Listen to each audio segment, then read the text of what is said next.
আপনারা জানেন মেক্সিকোতে এখন উথাল পাতাল চলছে। মেক্সিকোতে এল মাঞ্চো বলে একজন ড্রাগ লর্ড, পাবলো এসকোবারের পর এত ফেমাস ড্রাগ লর্ড আর ড্রাগ কার্টেল লিডার তৈরি হয়নি। তো তাকে তার হোয়ারঅ্যাবাউটস জেনে মেক্সিকান মিলিটারি তাকে মেরে দেয় এবং মেক্সিকান মিলিটারি এগেনস্টে তাদের রীতিমতো মিলিটারি যুদ্ধ হয়। কারণ এল মাঞ্চোর লোকেদের কাছে রকেট লঞ্চার থেকে শুরু করে মিলিটারি গ্রেড ওয়েপন ছিল। তো তারপর 3 দিনের জন্য তারা এমন হাল্লা মাচিয়েছে তাদের লিডার মারা যাওয়ার জন্য। মেক্সিকোর প্রায় 2000 রোড বন্ধ হয়ে আছে। তারা মেক্সিকোর এয়ারপোর্টের মধ্যে, আপনারা ভিডিও দেখেছেন, মেক্সিকোর এয়ারপোর্টের মধ্যে ঢুকে তারা অ্যাসাল্ট রাইফেল নিয়ে ঢুকে অ্যাটাক করেছে। গোটা মেক্সিকোকে স্ট্যান্ড স্টিল করে দিয়েছে। এই হচ্ছে এল মাঞ্চোর পাওয়ার, ক্ষমতার মধ্যে ক্ষমতা, এরকম ট্রাফিক লর্ডটা।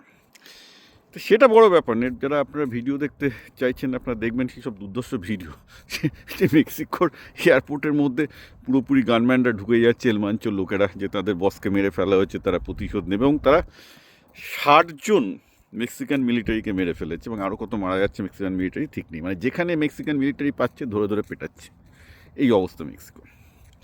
তো এইরকম এল মাঞ্চোর মতো এরকম একজন পাওয়ারফুল লোক, আলটিমেটলি তার পতন হয়েছে তার এক বান্ধবীর জন্য। খুব ইন্টারেস্টিং ঘটনা। এল মাঞ্চো খুবই ওয়ান্টেড ক্রিমিনাল এবং তার মাথার দাম ছিল $15 মিলিয়ন। তার থেকে একমাত্র মাথার দাম বেশি ছিল ভেনেজুয়েলার প্রেসিডেন্ট, যার একটা ড্রাগ লর্ড, যাকে সেটা ছেড়ে দিন, আমি ওর মধ্যে আসছি না। কিন্তু ব্যাপারটা হচ্ছে যে এল মাঞ্চোকে ধরার জন্য মেক্সিকান এবং ইউএস গভর্নমেন্ট অনেক দিন থেকে চেষ্টা করছে, ওর হোয়ারঅ্যাবাউটস কিছু জানতে পারছিল না। কিন্তু এই মুহূর্তে এই বোধহয় 5 মাস আগে ইউএস, এবং এটা খুব ইন্টারেস্টিং জিনিস, মেক্সিকান অথরিটিকে কেউ বিশ্বাস করে না, ফলে ইউএস অথরিটি একটা টিপস পায় যে এক ভদ্রমহিলা তাদের সাথে দেখা করতে চাইছে ডিরেক্টলি ডিসক্রিটলি। এবং ক্রমাগত যেটা ঘটনায় প্রকাশ, ইনি ছিলেন এল মাঞ্চোর অনেক বান্ধবীর একজন বান্ধবী। তো ইনি কেন এল মাঞ্চোর হোয়ারঅ্যাবাউট নিয়ে ডিসকাস করতে চাইছিলেন?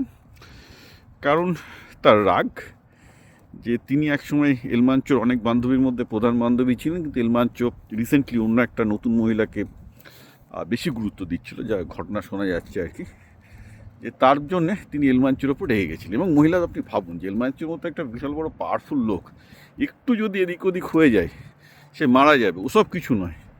মহিলাদের মেন ব্যাপার হচ্ছে জেলাসি, ঈর্ষা। মহিলা খুব সাংঘাতিক জিনিস আর কি, যে অন্য কেন বান্ধবীকে সে গুরুত্ব দেবে। অতএব এল মাঞ্চোকে ধরিয়ে দিতে হবে।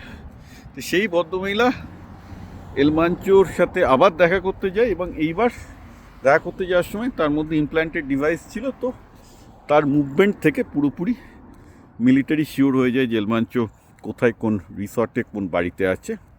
এবং সেই মতো মেক্সিকান মিলিটারি এবং ইউএস মিলিটারির একটা অংশ তার বাড়ি ঘিরে ফেলে।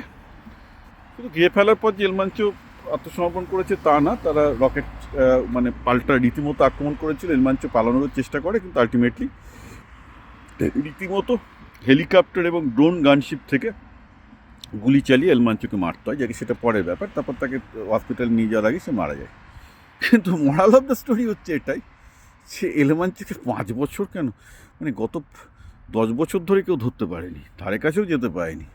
সেখানে একজন বান্ধবী, যে অন্য একটা মহিলাকে কেন গুরুত্ব দেওয়া হচ্ছে, তাকে কেন গুরুত্ব দেওয়া হচ্ছে না, সেই ঈর্ষায় এসে কিন্তু এল মাঞ্চোকে মতো একজন বিশাল পাওয়ারফুল লোককে ধরিয়ে দিল। সুতরাং একটা lesson to be learn for the powerful men. ভাই, তুমি যদি ক্ষমতায় থাকতে চাও, আর যাই করো, মহিলাদের কাছ থেকে দূরে থাকো।